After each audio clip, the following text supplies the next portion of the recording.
Jeronimo Balasbas Albert Joseph. Nagtapos sa paaralang Leyte Normal University noong taong 2021. Bilang pagsisimula sa ating klase, hayaan muna akong subukin ang iyong nalalaman tungkol sa maikling kwento na isa sa panitikang Pilipino. So ngayon, magbibigay ako ng paunang pagsusulit upang sukatin ang iyong mga kaalaman ukol dito. Sa'yo.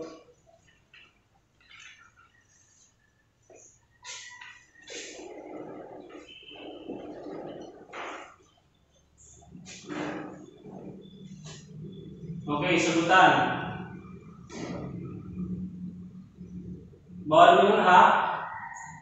Okay. So, tapos na.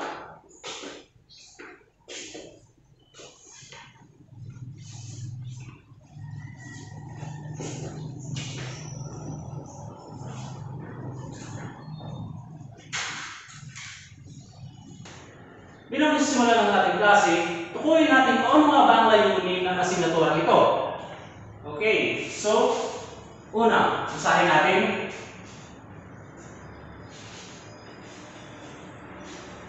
Okay, kay pamamalas ng mag-aaral ang pangunawa sa piling akda sa tradisyonal ng Timog Silangang Asya. Sikalawa naman,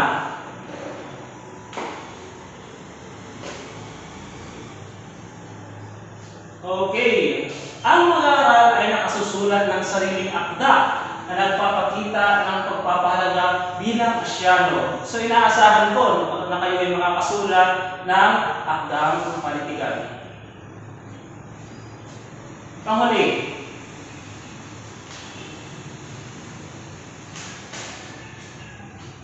okay, so nasusuri ang pangyayari at ang kaugnay nito sa kasalukuyan sa lipunang Asyano batay sa napakinggang akda.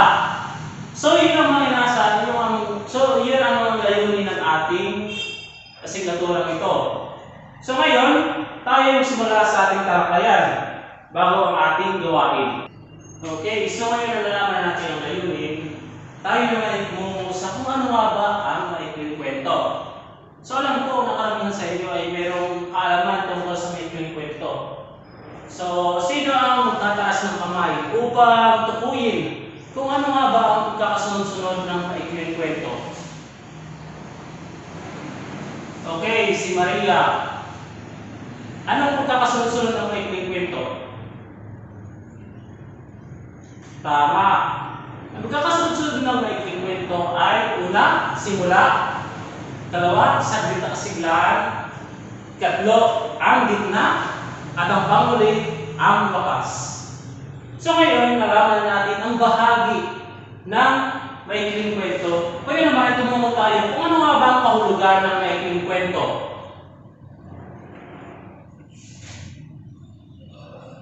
Okay, sino ang babasa? Okay, si Miss Laurel. Okay.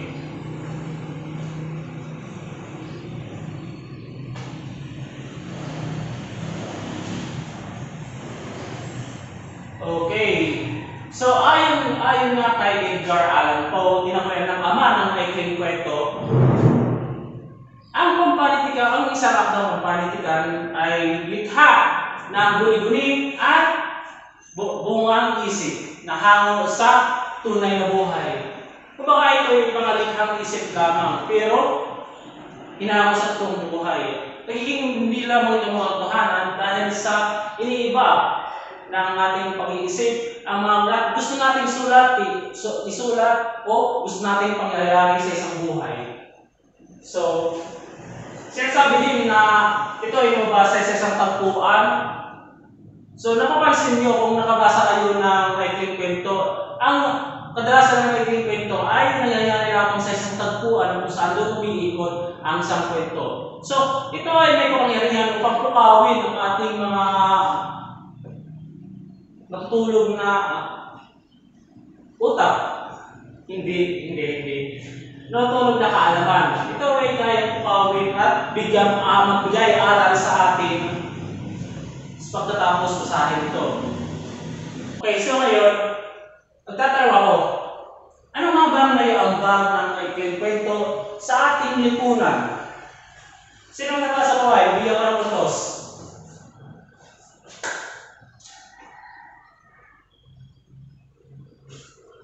Okay, si Miss Florendo.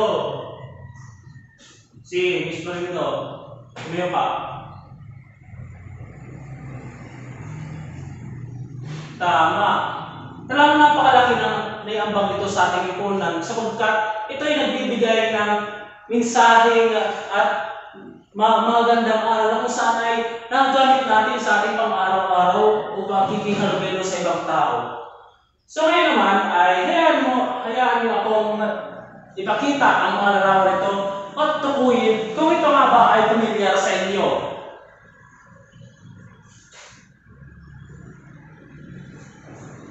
Okay.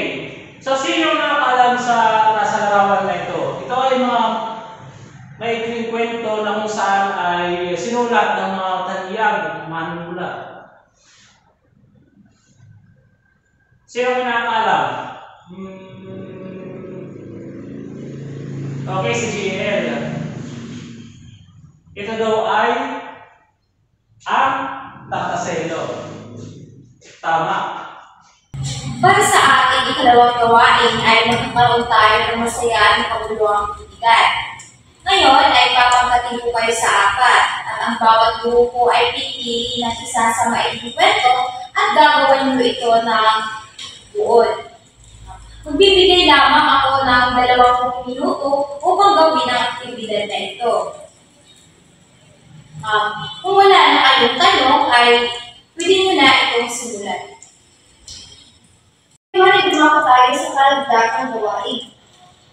Basahin ang buod ng maikling kwento ni Takaselo. Pagkatapos ay inaasahan ang lahat na maglalahad ng kanilang sariling opinyon o ideya o puro-puro hinil sa kasalukuyang kalagayan ng ating lipunan. Pagkatapos ay ang sino man na makapagsasagot sa klase ay bibigyan ng makaramparang kilos. At ngayon tapos na tayo sa ating gawain ay kumuha tayo ng isang kalahating papel para sagutin ito. Okay, sabay-sabay natin basahin. Ano ang kahalagahan ng pag-aaral ng mga akdang panitikan sa tiyong Silang Asya? At sino-sino ang mga taliyag ng mga manunulat nagbigay ng hindi bawas sa dalawang panitikan langit ang bagong may akda?